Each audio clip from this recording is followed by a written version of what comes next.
Hello and welcome to SaltWire today for Tuesday, October 4th. I'm your host, Kate Walker.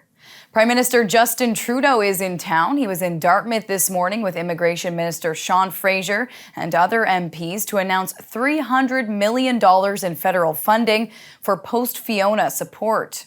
The creation of the Hurricane Fiona Recovery Fund will provide up to an additional $300 million over 2 years, starting this year, to those hit hard by the storm and for long-term recovery efforts.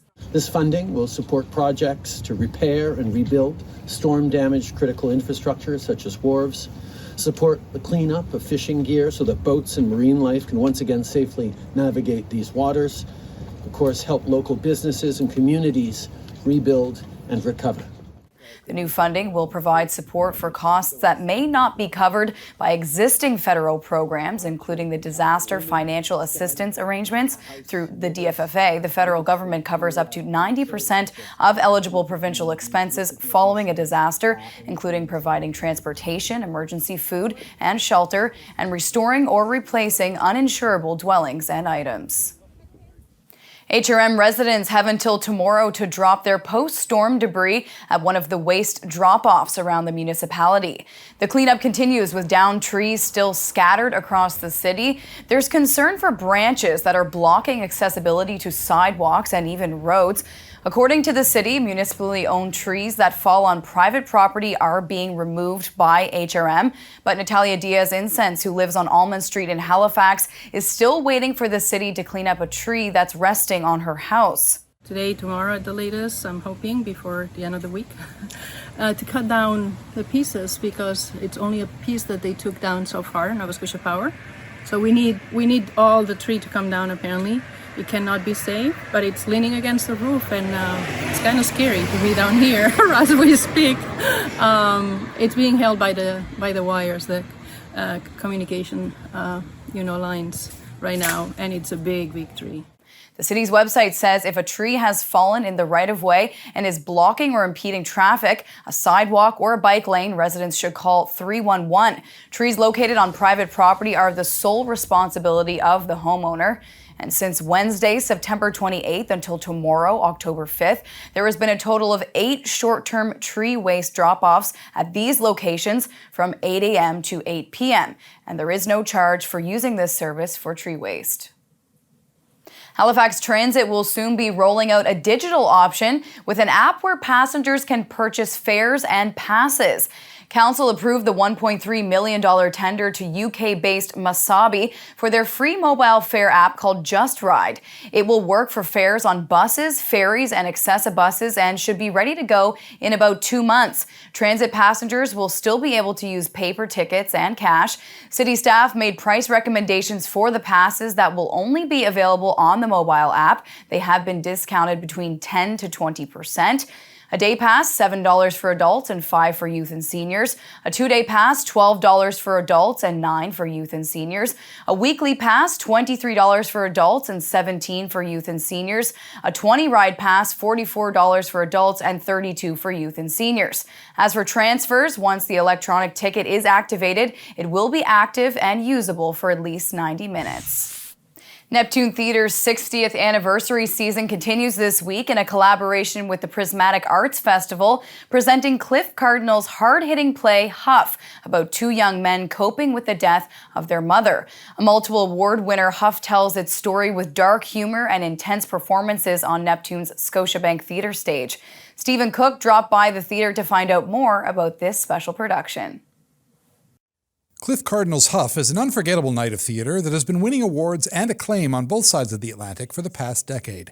This week, the Toronto-based playwright returns to his multi-character portrayal for the first time in nearly 3 years, bringing his story of troubled Indigenous youths coping with grief to Neptune Theatre's Scotiabank studio for a special Prismatic Arts Festival engagement. It's a really exciting rediscovery of what it actually means now to be a bit older, and to have more personal experiences that are reflective of it. So there are certain things that maybe I'll lose touch with a bit, but to gain what it means now. In Huff, Cardinal channels the pain of stories about teens caught in a spiral of substance abuse through a personal prism of both loss and humor. The brothers in his play have recently lost their mother and turned to huffing solvents as a way to cope with the pain. But his emphasis is on creating fully fleshed out characters who use humor to get through tough times. Opportunities for laughter become the most courageous moments in grief.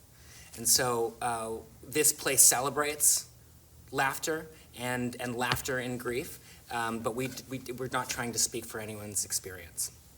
Cardinal was born on the Pine Ridge Reservation in South Dakota and grew up in Toronto, and his characters come from an unnamed fictional First Nations community, reflecting a universal and widespread issue of youth who feel trapped and burdened by isolation and depression. Over the past decade, he feels the meaning of the play has expanded to encompass a wider range of people who are affected by grief and its rippling effect through a community. As I get older, I start thinking about how it is for the people in the community who are giving everything they have and doing all the wrong things, or having the wrong timing, but for no lack of love, just for lack of understanding or lack of tools. The Prismatic Arts Festival continues through Sunday with events at Neptune Theatre, Breaking Circus Studio, the Carlton Music Bar and Grill, Rogers Square, and Bus Stop Theatre. Huff is also on from Tuesday to Sunday. Visit prismaticfestival.com for details. In Halifax, I'm Stephen Cook for the SaltWire Network. It's time now for a glimpse of today's Thinking Out Loud with Sheldon McLeod. Today, Sheldon is speaking with Sylvain Charlebois about the impact inflation is having on some people's plans for Thanksgiving dinner. Affordability, and it looks like people may be spending less when it comes to this Thanksgiving meal. What did you and Angus Reid find out? Well, so basically we realize that a lot of people are thinking of making some menu adjustments for Thanksgiving. Unfortunately, almost a quarter of Canadians are actually thinking of doing that. In the Atlantic, it's actually a little bit below. It's at 19%, but still, it's a lot of people. A lot of people are actually impacted by higher prices at the grocery store. If you look at some of the mainstays for Thanksgiving dinner, turkey is up 15-16% year to year. Butter is an ingredient that is used a lot, almost 20%. Bread is up 13%. Potatoes up 22% year to year. So you got to approach your dinner differently if you want to save some money, or at least spend as much money as last year. And for Sheldon's full conversation, head to the opinion section of saltwire.com. Time now for the Atlantic Sports Wire, presented by Scott Squires. Thanks, Kate. This past weekend, the Halifax Max U18 side made accommodations so that the week's U18 team could come in and play a home game in Halifax. Head coach Tim Boyce joins me now. How weird was it playing as the visiting team in your own barn? Yeah, it was a little different. A couple times had to catch myself thinking we had last change and we didn't. The way the forum's set up, it's one of the older rinks, so the benches aren't exactly set up in a great way for the visiting team. So we had a pretty long change for 2 periods, which was different in our own rink. But other than that, the preparation all stayed the same. Not sure if you keep track of this stuff, but it was the first win in Halifax for the week's U18 side since 2012. Were you aware of that? And if you were, what was it like to have that streak broken by the weeks? I had no idea. I saw the tweet up on Twitter as well, and I messaged Kyle afterwards and just said congrats, and that I had no idea.